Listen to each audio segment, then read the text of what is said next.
then the economics of airlines will go completely for a toss.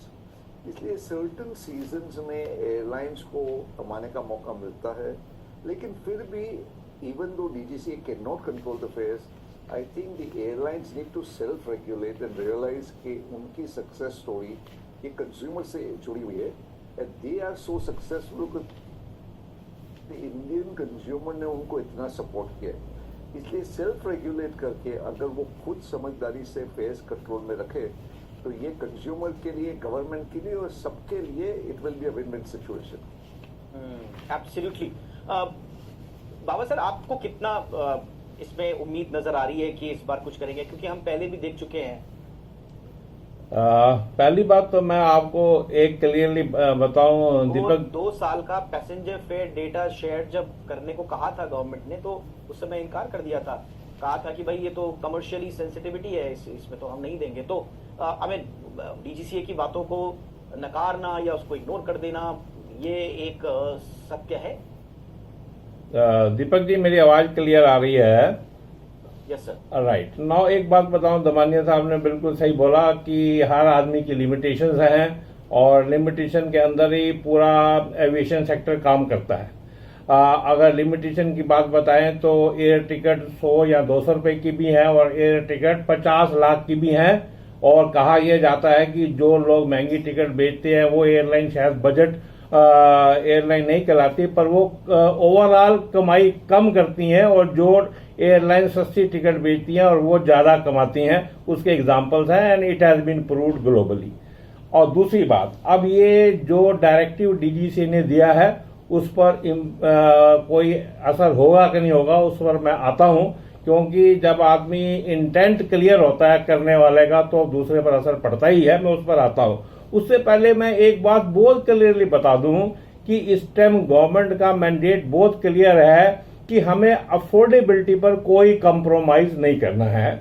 अगर हमने उड़े देश का आम आदमी का कंसेप्ट लेके आए हैं तो वो नहीं चाहेंगे भी कोई भी प्रेडेटरी फेयर्स एंड प्राइसिंग हो पाए, और उसका एग्जाम्पल बहुत क्लियर है। 2-4 अगर हम उदाहरण लेके देखें, उड़ान कैफे जब सरकार ने चालू करा तो इसका मतलब यही था कि वो पैसेंजरों के साथ खड़ी है।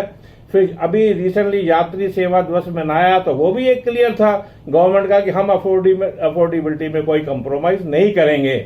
और रिसेंटली अभी एयरपोर्ट टैरिफ्स के ऊपर भी उन्होंने बोला कि we will link with the airport performance. तो दैट धीरे धीरे आते हुए अब जब सीजन आया प्राइसिंग का तो गवर्नमेंट ने एक डायरेक्टिव दे दिया।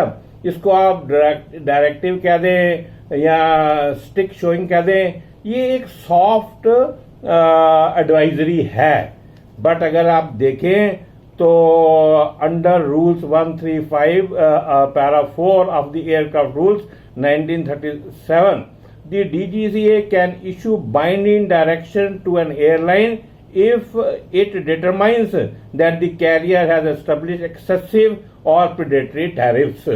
So not only that, 2002-4 के अप्रैल 2001 में आई थिंक जब ये कोविड वगैरह का टाइम था तो गवर्नमेंट ने करके भी दिखाया है।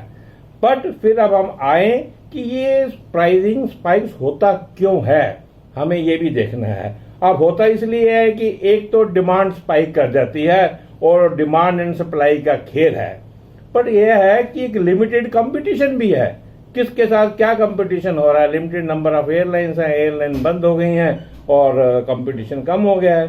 और दूसरा जो लास्ट मिनट बुकिंग होती है उस पर प्राइसिंग हाई होके जाती है, हमेशा लास्ट मिनट बुकिंग के ऊपर ही।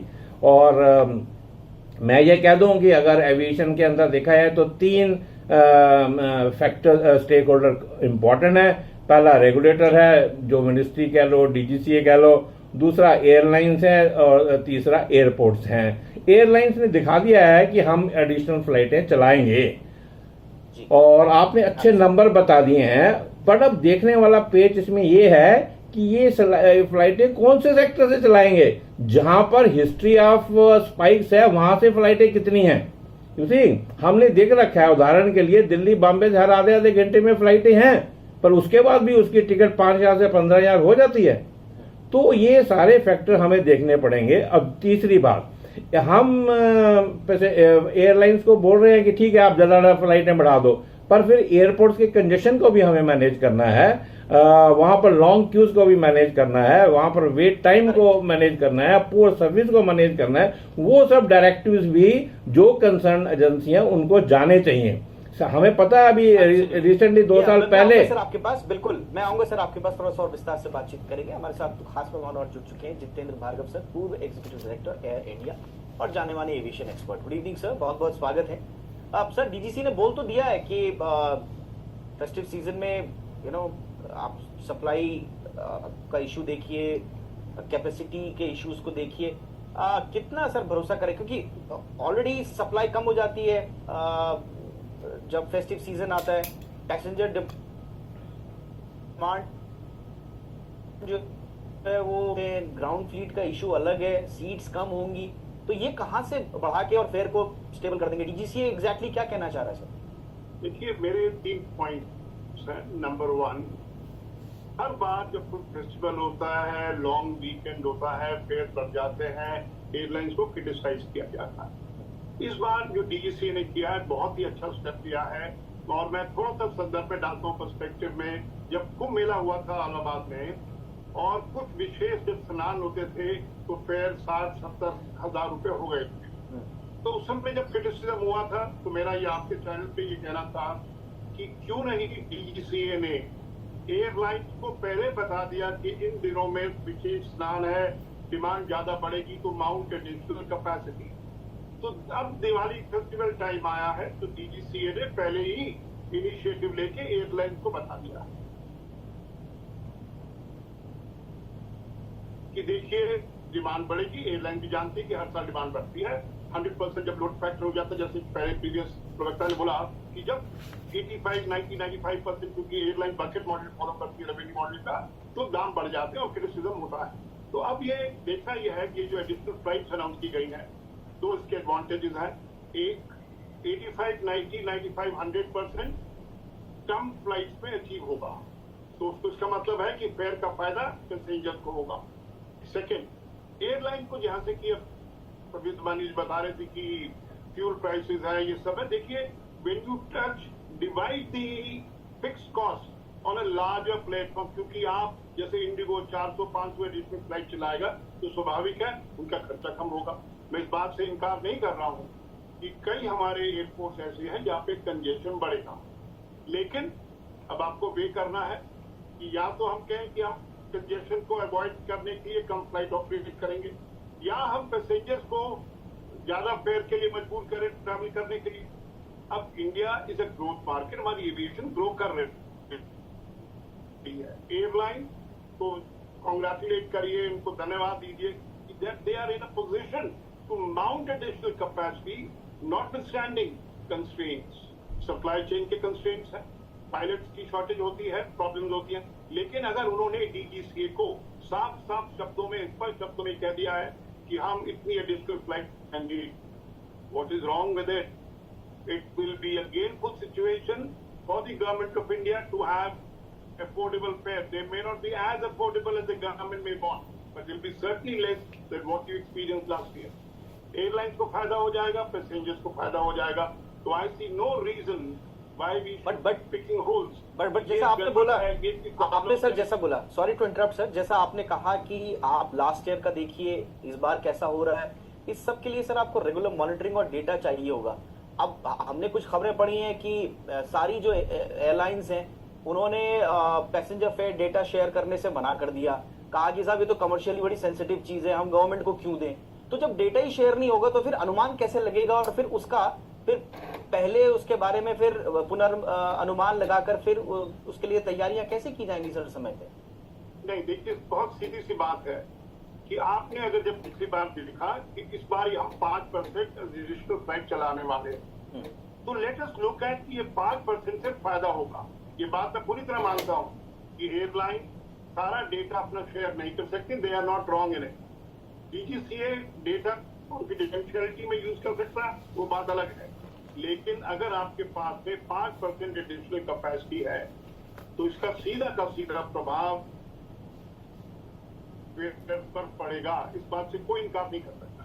डिमांड सप्लाई की सिचुएशन होती है। तो let us welcome the initiative. और अगर दूसरी तरफ से सोचिए, मैं डेविड एडवोकेट की तरफ बोलता हूँ, अगर डीजीसीए ने इनिशिएटिव नहीं लिया होता तो आज the airlines to operate additional flight, और हम जब दिवाली के 2 दिन 4 5 दिन पहले आते और उस समय शोर मचा रहा होता कि फेयर हिट द रूफ, 50,000 का फेयर हो गया, 40,000 का फेयर है, उसमें कटे किए, तो हम क्यों नहीं इस बात को अप्रिशिएट करते कि अभी तक डीजीसीए ने कभी भी प्रीएम्प्टिव प्रोएक्टिव एक्शन नहीं लिया है।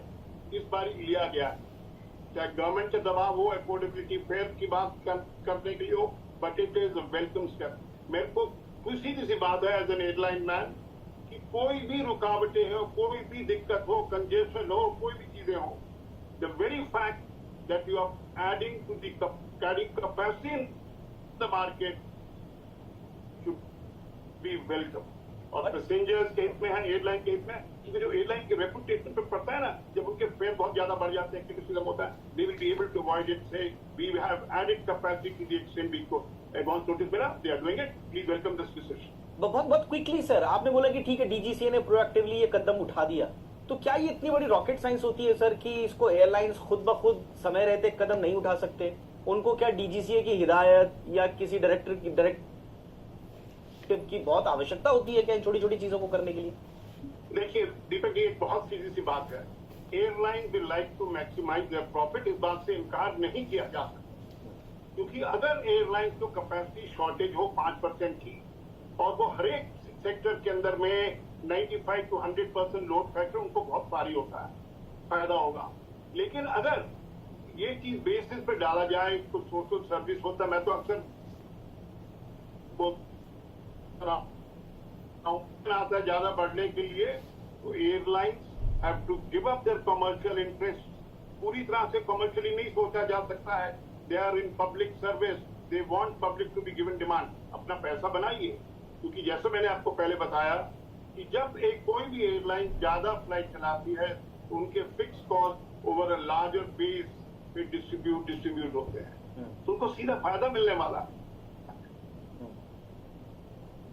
ओके, और ये सीधा फायदा अगर डीजीसीए का इंटरवेंशन हो जाए तो फिर कंपनीज जो हैं वो थोड़ा अपना कमर्शियली फायदा कम सोचकर थोड़ा सा सर्विस और बाकी चीजों का कंजेशन वगैरह सब देख दाख के आम लोगों के लिए सहूलियत के लिए सोच सकती है। दमानिया साहब, बट आई मीन ये जैसा अभी बाबा साहब एक बहुत इंपॉर्टेंट बात उठा रहे थे कि कुछ रूट्स पर तो ठीक है आप कैपेसिटी बढ़ा देंगे, जैसे ठीक है आप दिल्ली मुंबई की बात की, वहां पर हो जाएगा और उन रूट्स पे इतनी कैपेसिटी के लिए है भी चीजें उपलब्ध, बट असली जो दिक्कतें आती हैं जो पैसेंजर्स को, माना पटना जाना है मुंबई से या मुंबई से देहरादून जाना है, वहां पर कैपेसिटी बढ़ाने के लिए ना कंपनीज दिलचस्पी उठाती हैं, ना शायद इतना इंफ्रा है हमारे पास, तो वहां पर क्या होगा दमानिया साहब?